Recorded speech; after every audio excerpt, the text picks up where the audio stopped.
The summons, the great hall of the Galactic Council stretched out like a massive cathedral made of crystal and starlight. Ambassador Thevar stood at the center podium, his tall purple form casting shadows across the polished floor. Around him, representatives from 47 different worlds sat in their assigned seats, each one designed for their unique biology. The Xanthari ambassador's voice echoed through the chamber as he read from the golden tablet in his four-fingered hands.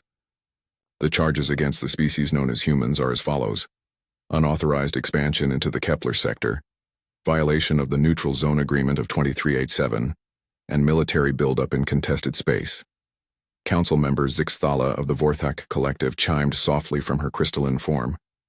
The sound translated through the universal communicators as agreement. Next to her, the Depth-High representative's tank glowed blue in support. Even the mechanical mechanarch units clicked their approval with precise metallic sounds. These violations were serious but not unusual.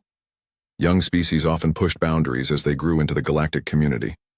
The Council had dealt with such issues thousands of times before. There would be negotiations, some territory would be returned, perhaps a small fine would be paid, and peace would continue. Thevar continued reading. The human government has been given standard notice to appear before this council within 30 galactic standard days to discuss resolution of these matters. As is traditional, they may bring their finest diplomats and negotiation teams. The ambassador set down the tablet and looked around the chamber. The humans have been contacted through all proper channels. Their response is expected shortly. But days passed with no word from Earth. At first, no one was concerned. Humans were still new to galactic politics. They had only made contact with the Council 15 years ago, after all. Perhaps they needed time to understand the proper procedures. Maybe they were selecting their best negotiators or preparing their arguments. The Council waited patiently. They had waited centuries for some species to respond before. A week went by, then another. Council Secretary Morden, a small green creature with large eyes, approached Thevar during a break between sessions. Ambassador, still no response from the humans. Should we send another message? Thevar's purple skin shifted to a darker shade, showing mild concern. Yes, send the message again. Perhaps it was lost in transmission. These things happen with newer communication systems. The second message was sent with high-priority coding. It reached Earth's government within hours. The Council waited for a reply. Nothing came back. By the third week, whispers filled the Great Hall. Representatives spoke in hushed tones during meal breaks and private meetings. The Vorthak delegates chimed nervously among themselves. The Depth-High's tank water seemed more agitated than usual, swirling with unusual currents. This is most irregular, said High Counselor Vexara, the Council's eldest member. Her ancient voice carried the weight of 3,000 years of galactic diplomacy. In all my time, no species has simply ignored a formal summons. Ambassador Thevar stood before the full council during the next session. Fellow representatives, we face an unusual situation. The humans have not responded to any of our communications. They have not acknowledged our summons, requested additional time, or sent word of their intentions. The hall buzzed with concerned sounds from dozens of different species. Clicks, chimes, bubbles, and electronic beeps filled the air as representatives discussed this strange development with their aides. Perhaps they do not understand our authority, suggested Delegate Cretan of the Spiral Arm Coalition. His slug-like body glistened under the chamber lights as he spoke. They are a young species. They may not grasp the importance of council jurisdiction. Impossible, replied the Mechanarch Prime Unit. Its voice was flat and electronic. Our first contact protocols clearly explained council authority. Human leaders acknowledged this understanding in writing. Vexara raised one of her 6 arms for silence. Then we must consider other possibilities. Are the humans experiencing internal conflict? Civil war, perhaps? Such things can disrupt normal diplomatic functions. Secretary Morden consulted his data tablet. Our intelligence reports show no signs of internal conflict on Earth or its colonies. Their government appears stable and functional. Then why do they not respond?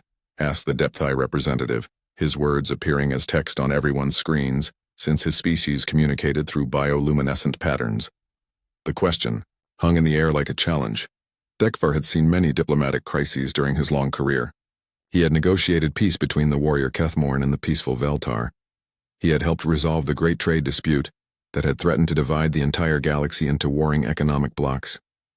But he had never encountered simple silence before. "Ambassador," said Counselor Zindar of the Outer Rim territories, "what if they are preparing military action? Some species respond to pressure with aggression rather than negotiation." The chamber fell quiet. Military action against the Council was not unheard of, but it was rare and always ended badly for the aggressive species. The Councils combined, fleets were massive and experienced. No single world could stand against them. If they intended military action, they would likely make demands or threats first, Thevar replied. Aggressive species typically announce their intentions. They want to intimidate before they attack. The humans have announced nothing. Another week passed. The silence from Earth continued. During this time, the Council's intelligence networks worked overtime. Spy satellites observed human worlds from a distance. Communication intercepts tried to catch any hints about human intentions. Diplomatic contacts on neutral worlds attempted to reach human traders and travelers for information. What they found was puzzling. Human activities appeared completely normal. Their colonies continued regular operations. Their trade ships maintained normal schedules. Their military forces conducted routine patrols and exercises. There were no signs of mobilization, no emergency meetings, no propaganda broadcasts preparing their population for war. It was as if the humans had simply decided the Galactic Council did not exist. "This behavior makes no sense," Thevar confided to his personal aide during a private moment in his quarters. "Every species wants something: territory, resources, security, recognition. But the humans ask for nothing. They demand nothing. They threaten nothing. They simply ignore us." His aide, a young Xanthari named Kolveth, reviewed the reports on his portable screen. "Perhaps their silence is a negotiation tactic, Ambassador. Some primitive species believe that appearing uninterested gives them advantages in discussions." Thevar considered this possibility. But what advantage could they hope to gain? They face the combined authority of 47 worlds. Their territory violations are clear and documented. They have no leverage for negotiations. The 30th day arrived. According to galactic law, the humans had until midnight Council standard time to respond to the summons. As the hours ticked away, the entire Council gathered in the Great Hall to witness what would happen next. Representatives filled every seat. News feeds from across the galaxy watched and waited. This was unprecedented in the Council's 3,000-year history. Midnight approached. Secretary Morden stood at his station, ready to officially record the humans' failure to respond. The great clock in the chamber showed minutes, then seconds remaining. The deadline passed. For the first time in 3 millennia, a species had completely ignored a formal summons from the Galactic Council. Not rejected it, not delayed it, not attempted to negotiate new terms. Simply ignored it entirely, as if the most powerful diplomatic body in the galaxy meant nothing. To them, the implications were staggering. If the humans could ignore the Council with no consequences, what would stop other species from doing the same? How could galactic order be maintained if any world could simply choose not to participate in the diplomatic process? As the representatives filed out of the chamber in stunned silence, Ambassador Thevar remained at his podium, staring at the empty communication console where the human response should have been. In 3,000 years of galactic diplomacy, he had never encountered anything like this. The humans had not just rejected negotiation, they had rejected the very concept that the Council had any right to negotiate with them at all. And somehow, that silence was more frightening than any declaration of war could have been. The wait, the days after the deadline, felt strange in the Galactic Council chambers. Representatives walked the crystal corridors with uncertain steps, speaking in whispers about the human situation. Everyone knew that something important had changed, but no one could explain exactly what. Ambassador Thevar found himself checking the communication console every few hours, hoping for some word from Earth. Even a refusal to negotiate would be better than this endless silence. At least a rejection would follow normal diplomatic patterns. This emptiness felt wrong in ways he could not describe. The Vorthak Collective's representative Zixthala approached him during the 4th day after the deadline. Her crystalline form chimed softly as she moved, creating musical notes that the translators converted into words. "Ambassador Thevar, my people are concerned about this situation.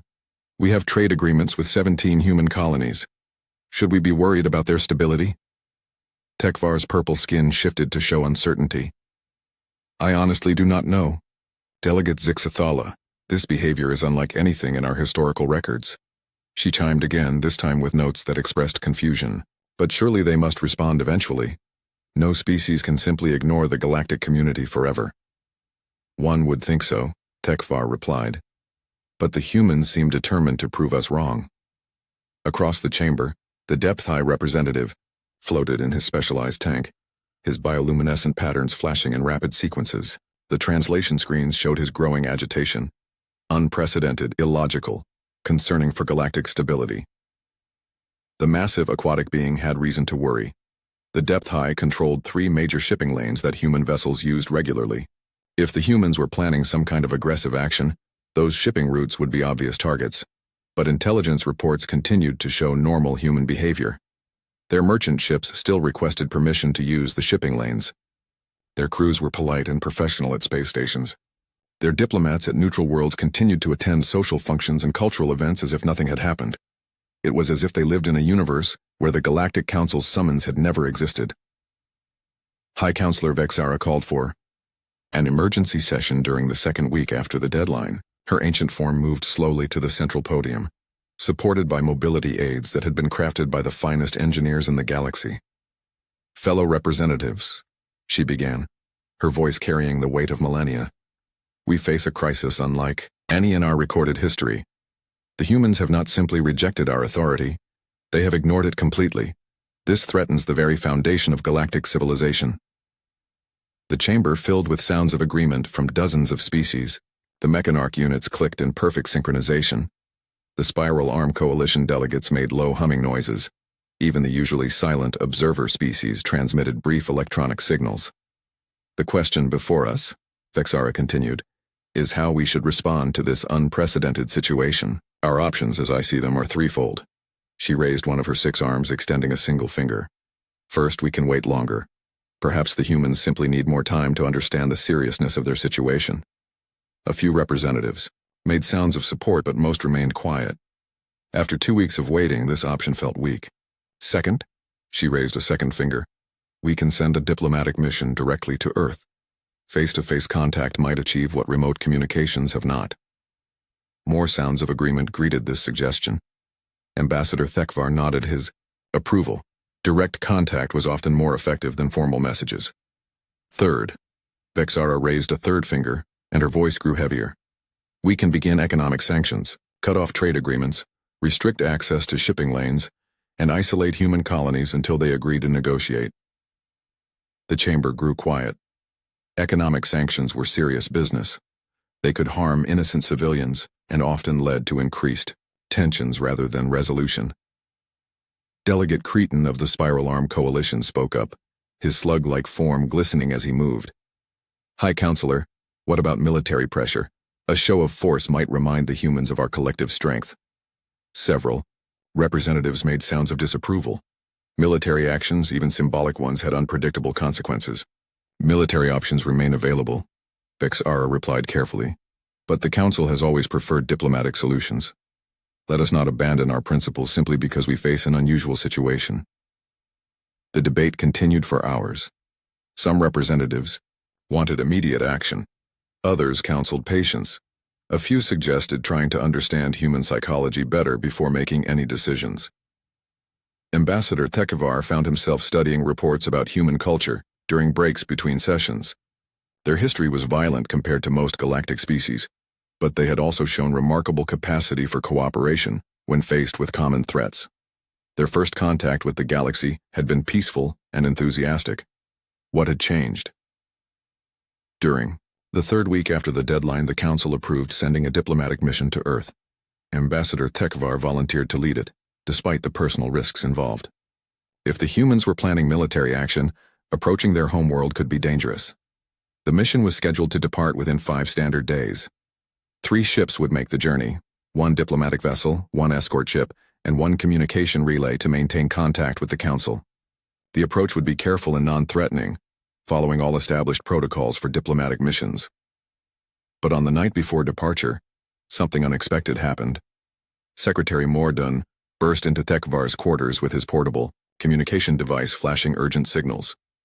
Ambassador, we have received a transmission from human space.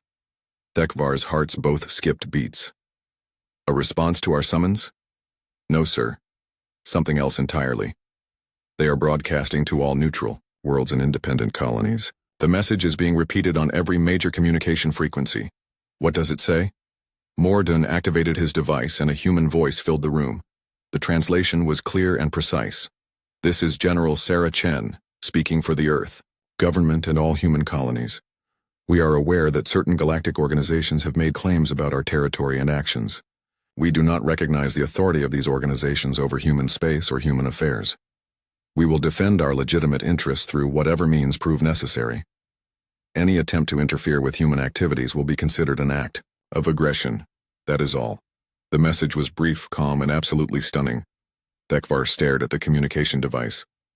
They did not even mention the Council by name. No, sir. They referred to us as certain galactic organizations, as if we were just one group among many with no special authority. The implications hit Thevar like a physical blow. The humans were not just ignoring the Council's summons, they were publicly denying the Council's right to issue summons in the first place. Cancel the diplomatic mission, he said quietly. Sir? Cancel it immediately. If the humans do not recognize our authority, they will not receive our diplomats as neutral parties. They may treat us as hostile representatives of an organization they consider illegitimate. Morden's large eyes widened with understanding. They might arrest our diplomatic mission? Or worse, if they truly do not recognize our authority, they have no reason to respect diplomatic immunity either. The news of the human broadcast spread through the council chambers like wildfire. Representatives who had been debating diplomatic options suddenly faced a much more serious problem. The humans had not just rejected negotiation, they had publicly rejected the entire concept of galactic authority. Within hours, other species began asking questions. If humans could simply declare themselves independent of galactic law, what prevented other worlds from doing the same? Several minor colonies sent messages asking for clarification about their own obligations to Council authority. The Mechanarch Prime Unit delivered a detailed analysis during an emergency session. The human broadcast creates cascading probability, failures in galactic stability equations. If 0.2% of member worlds follow the human example, Council authority becomes statistically meaningless. High Counselor Vexara looked older than her 3,000 years as she addressed the chamber. We stand at a crossroads, fellow representatives. We can either enforce our authority against the humans, or we can watch the foundations of galactic civilization crumble. But enforcing authority against a species that refused to acknowledge that authority was proving more complex than anyone had anticipated. The humans had not declared war, made demands, or even communicated directly with the Council. They had simply announced that they would handle their own affairs. For a galactic community built on the principle that all disputes could be resolved through negotiation, the human position was incomprehensible. How do you negotiate with someone who refuses to admit you have any right to negotiate? As the fourth week after the deadline began, Ambassador Thevar realized that the Council faced a problem they had never imagined. What to do when a species simply opted out of the entire system of galactic diplomacy.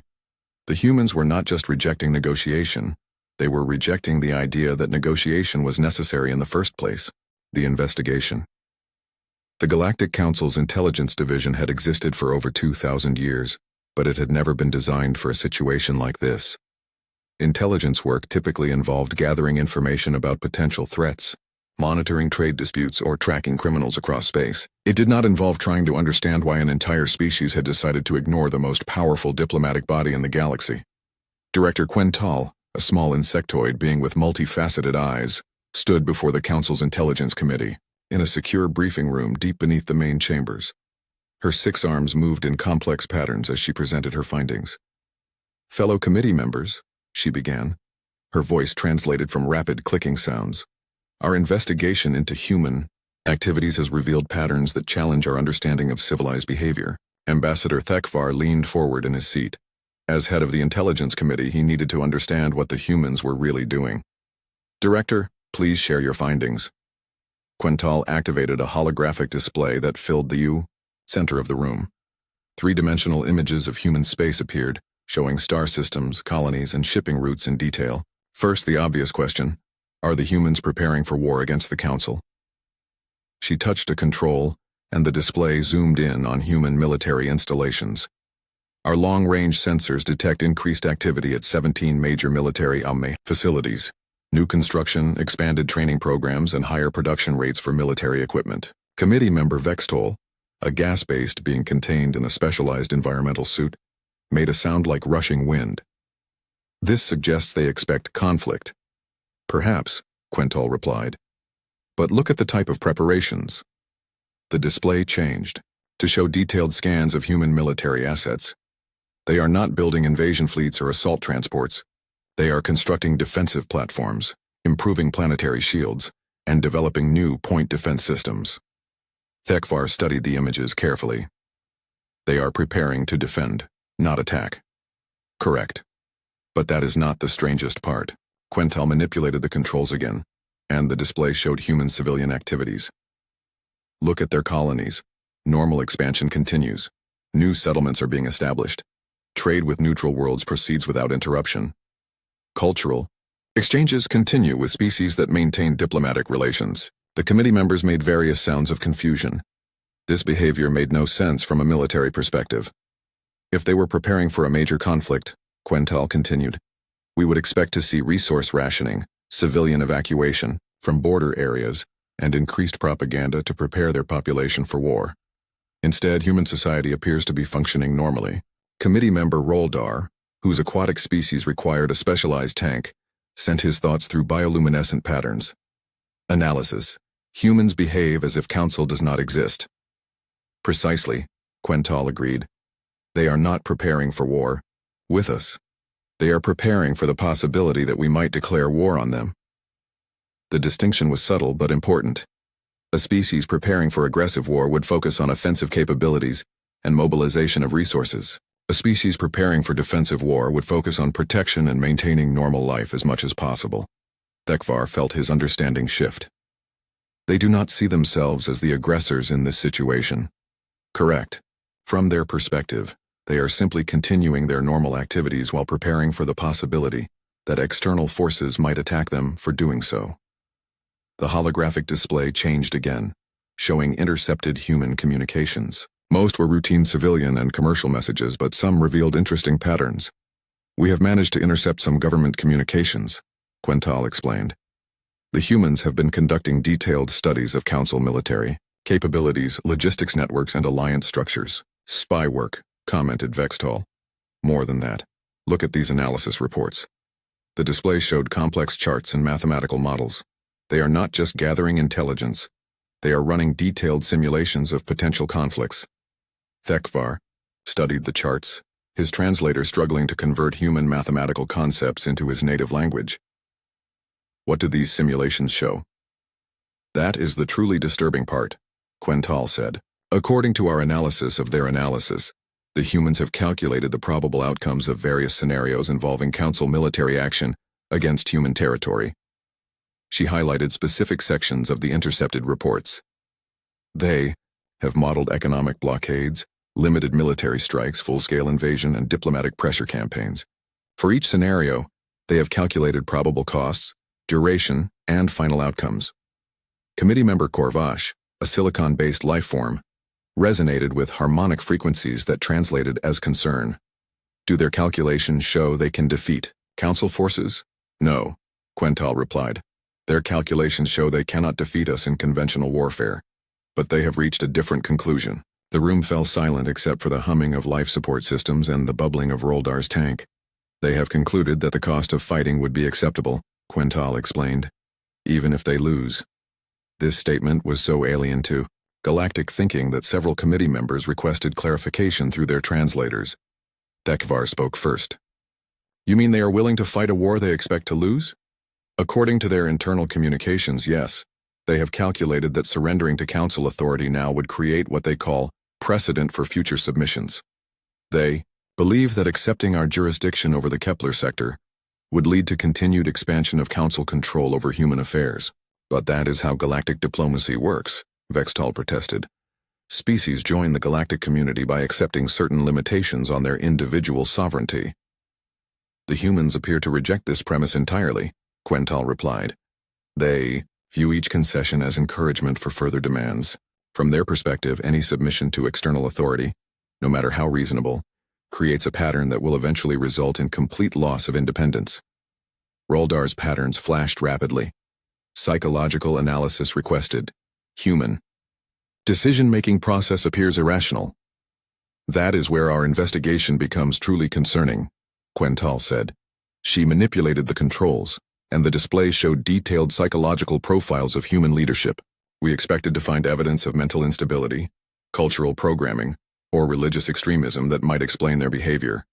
What we found instead was careful, logical analysis based on historical precedent. Historical precedent? Thevar asked.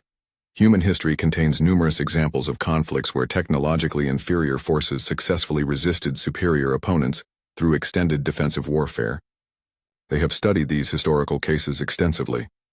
The display showed human historical conflicts, small nations resisting large empires, colonial populations fighting for independence, city-states holding off massive armies through superior defensive positions and determination. The humans have concluded that defensive wars can be won by making the cost of victory unacceptable to the attacker, even when conventional victory is impossible for the defender. Committee member Yil Seth, an energy being contained in a magnetic field generator, pulsed with electromagnetic patterns expressing disbelief. They plan to fight us until we decide the cost is too high? Exactly. Their strategy appears to be based on the assumption that the Council values peace and stability more than territorial control. They believe we will eventually withdraw rather than accept the casualties and economic costs of a prolonged conflict. Thevar felt a chill that had nothing to do with the chamber's temperature. Are their calculations correct? Quental's multifaceted eyes reflected the holographic light as she considered the question. Our own military analysis suggests that enforcing council authority over human territory would require significant resources and time. Human defensive preparations indicate they could maintain resistance for years, possibly decades. But the principle matters, Vextal argued. We cannot allow species to simply opt out of galactic law. The humans appear to believe that some principles matter more than survival, Quental replied. This is the aspect of their psychology that our analysts find most difficult to understand. She changed the display one final time, showing the most recent intelligence reports. They continue to behave as if this conflict is already inevitable. They are not hoping to avoid war. They are preparing to fight it as effectively as possible, when it comes. The committee sat in stunned silence as they absorbed the implications. The humans were not trying to negotiate, intimidate, or find a face-saving compromise.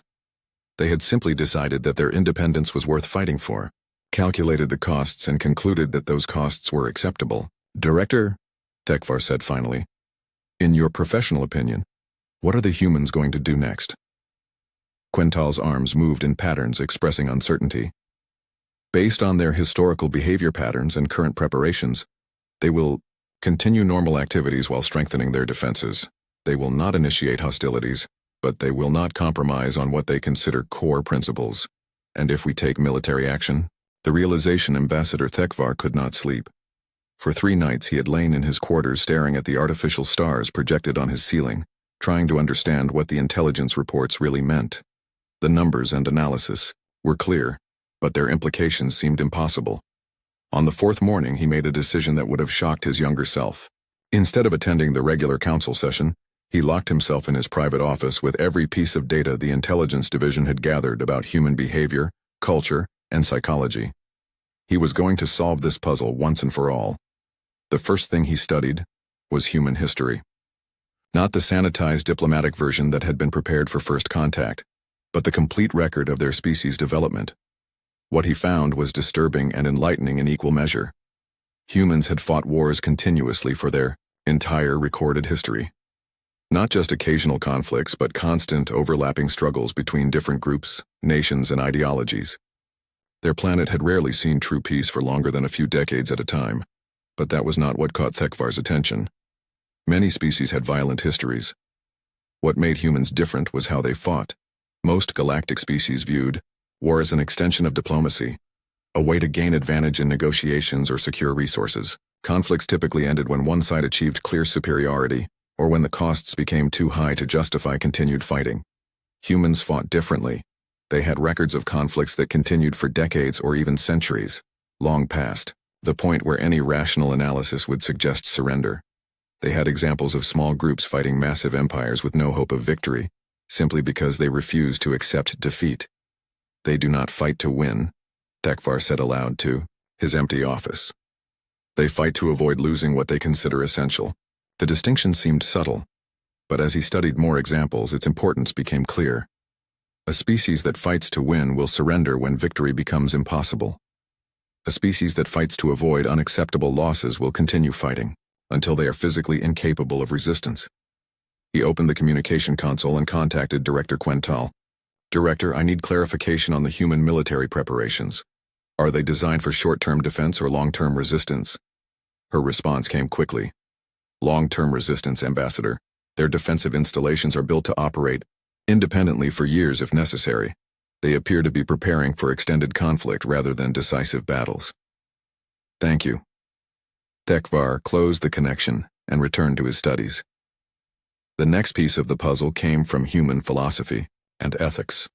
Unlike most galactic species, humans had developed numerous competing systems of moral reasoning. Some emphasized practical outcomes, others focused on absolute principles, and still others prioritized collective good over individual survival. But running through all their ethical systems was a common thread: the belief that some values were more important than life itself. Most galactic species considered survival the highest priority. When survival was threatened, other considerations became secondary. This was logical, practical, and had enabled the development of diplomatic solutions to most conflicts. Humans had somehow developed the opposite prioritization. They would sacrifice survival to preserve what they considered essential principles. Thevar began to understand why human behavior seemed incomprehensible to the Council. The entire galactic diplomatic system was based on the assumption that all species would prioritize survival above other considerations. When pushed far enough, any rational species would compromise to avoid destruction. The humans had rejected this fundamental assumption. He spent the rest of the day reviewing human responses to historical crises. The pattern was consistent. When faced with unacceptable demands, humans would choose conflict over compromise, even when compromise offered better survival odds. By evening, Thevar had reached a conclusion that filled him with dread. The humans were not ignoring the Council's authority because they misunderstood it, or because they thought they could defeat Council forces. They were ignoring it because they had decided that accepting Council authority would compromise their independence in ways they found unacceptable. From their perspective, the specific territorial disputes were less important than the precedent that would be set by submitting to external judgment. They viewed the Council's summons not as an opportunity to resolve a minor conflict, but as the first step in a process that would eventually strip them of all meaningful autonomy. He activated his personal communication system and sent a priority message to High Counselor Vexara. Counselor, I need to brief the full Council immediately. I believe I understand the human position and the implications are grave. The emergency session convened within hours. As representatives filled the great chamber, Thevar noticed the tension in the air. Everyone knew that the human situation was reaching a crisis point. Economic analysts had begun calculating the costs of military action. Defense coordinators were reviewing fleet deployment options. The machinery of war was beginning to turn. Thevar stood at the central podium and looked out at the assembled representatives of 47 worlds. These beings had built the greatest peaceful civilization in galactic history. They had solved problems that had seemed impossible, negotiated agreements between species with incompatible biologies and philosophies, and maintained stability across thousands of star systems.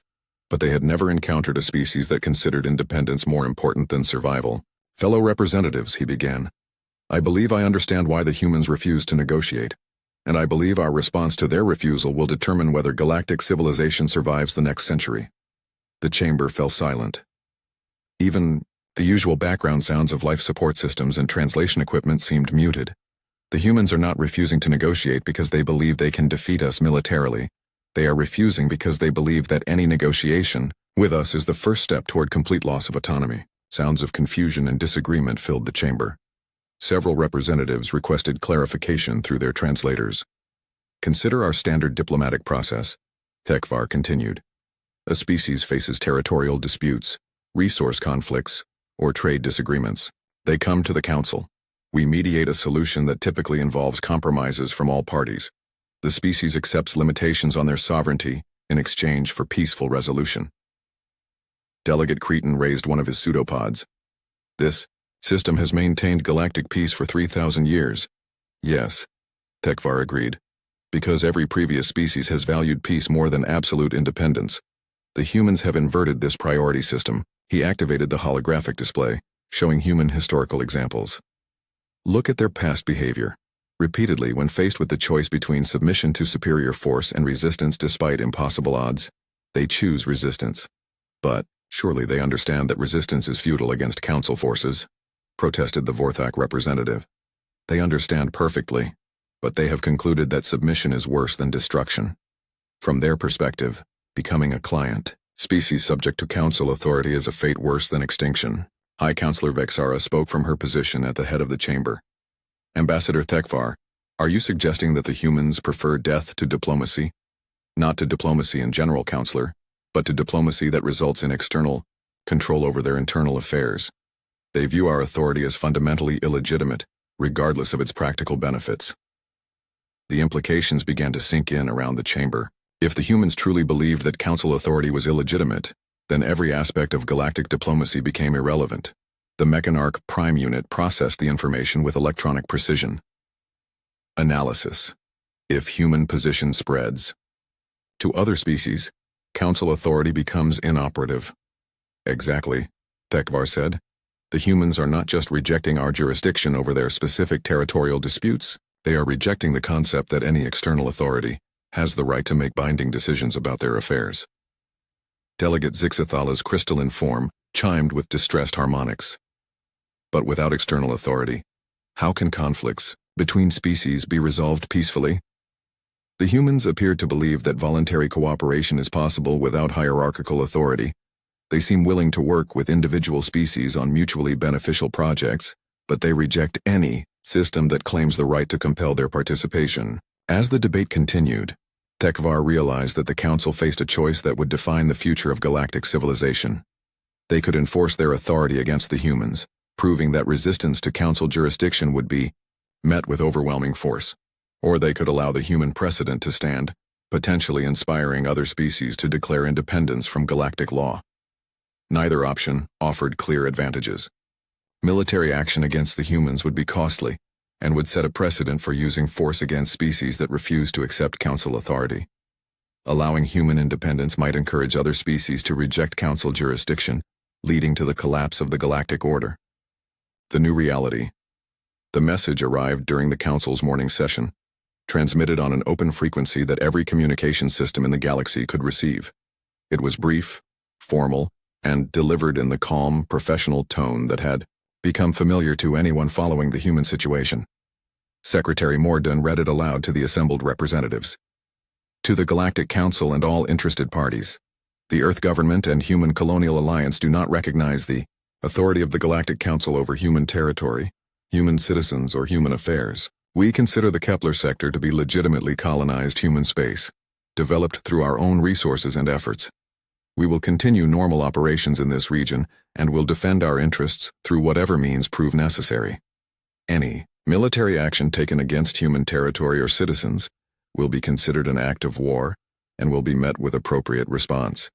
We seek peaceful coexistence with all species, but will not accept external control over our internal decisions. This position is final and non-negotiable. The message was signed by every human colonial government, the Earth Leadership Council, and the commanders of the human space fleet. The silence that followed lasted nearly a full minute. Then the great chamber erupted in dozens of different sounds as representatives tried to process what they had just heard. Ambassador Thevar felt a strange sense of relief mixed with dread. The waiting was over. The humans had finally stated their position clearly, and it was exactly what he had expected after his analysis of their psychology and history. High Counselor Vexara called for order, her ancient voice cutting through the chaos. The human position is clear, she said. They reject our authority entirely and threaten military resistance if we attempt to enforce our jurisdiction. We must now decide how to respond. The debate that followed would be remembered as one of the most important in galactic history. For the first time, the Council faced a crisis that could not be resolved through traditional diplomatic means. Delegate Cretan spoke first, his slug-like form glistening with agitation. We cannot allow this precedent to stand. If humans can simply declare themselves independent of galactic law, every species will demand the same privilege. But consider the cost of enforcement, countered the Depth High representative, his bioluminescent patterns flashing rapidly. Military action against human colonies would require massive resources and could last for years. The Mechanarch Prime unit provided precise calculations. Probability analysis. Military campaign against human resistance requires minimum 40% of Council fleet resources for estimated duration of 6 to 15 standard years. These numbers sobered the A Chamber. The Council maintained peace across thousands of systems. Dedicating 40% of their military capacity to a single conflict would leave vast areas vulnerable to other threats. Ambassador Thevar requested permission to address the Council. Fellow representatives, I have spent considerable time studying human psychology and behavior. I believe we face a choice between 3 possible futures. He activated the holographic display, showing a branching diagram of possible outcomes. First, we can take military action to enforce our authority over human territory. Based on human historical behavior and their current preparations, this will result in extended conflict. We will eventually win, but the cost will be enormous, and we will have established the principle that Council authority depends on military force, rather than mutual consent. Sounds of discomfort greeted this analysis. The Council had always prided itself on peaceful resolution of conflicts. Second, we can accept the human position and allow them to maintain independence from Council authority. This preserves peace, but potentially encourages other species to make similar declarations, possibly leading to the gradual dissolution of galactic unity. And the third option? Asked Councillor Vexara. We can attempt to find a middle path, acknowledge human autonomy over their internal affairs while maintaining Council authority over interspecies disputes and galactic common areas. The Chamber buzzed with discussion. This option had not been seriously considered before, but it offered potential advantages. The debate continued for days. Economic specialists calculated the costs of various approaches. Military advisors reviewed strategic implications. Cultural experts analyzed the psychological impact on other species. But as the discussions progressed, a disturbing pattern emerged. Every analysis led back to the same conclusion. The humans had forced the galaxy into a no-win situation. Military action would be costly and would establish dangerous precedents about the use of force in diplomatic disputes.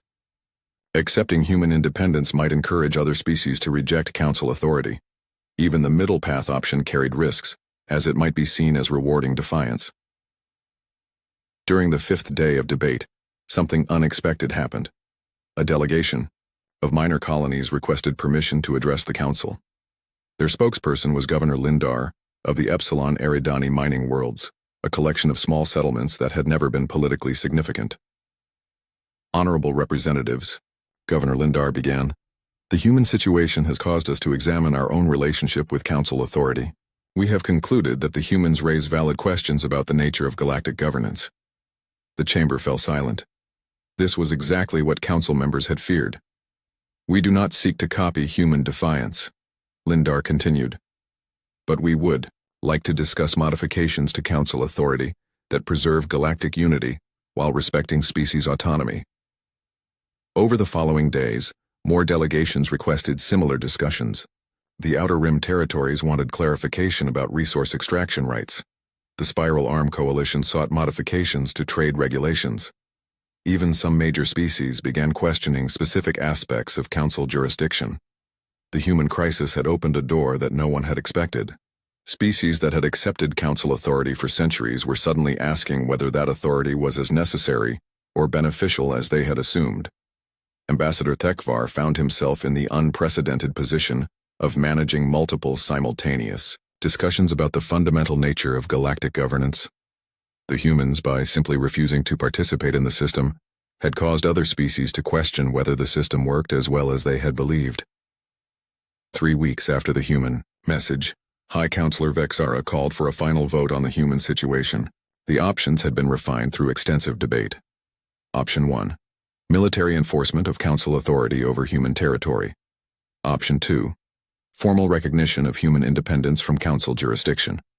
Option 3. Establishment of a new framework for galactic governance that distinguished between internal species autonomy and interspecies coordination. The vote was close. But option 3 prevailed by a narrow margin. The Council would begin developing a new system of galactic cooperation that respected species independence while maintaining mechanisms for resolving interspecies conflicts. As the results were announced, Ambassador Thevar realized that the humans had achieved something remarkable. Without negotiating, compromising, or even directly communicating with the Council, they had forced the entire galaxy to reconsider the foundations of galactic civilization. The formal response to the human message was crafted carefully over several more days. It acknowledged human autonomy over their territory while proposing new mechanisms for voluntary cooperation on issues affecting multiple species. The human response to this offer was characteristic of their approach throughout the crisis. Brief, direct, and practical.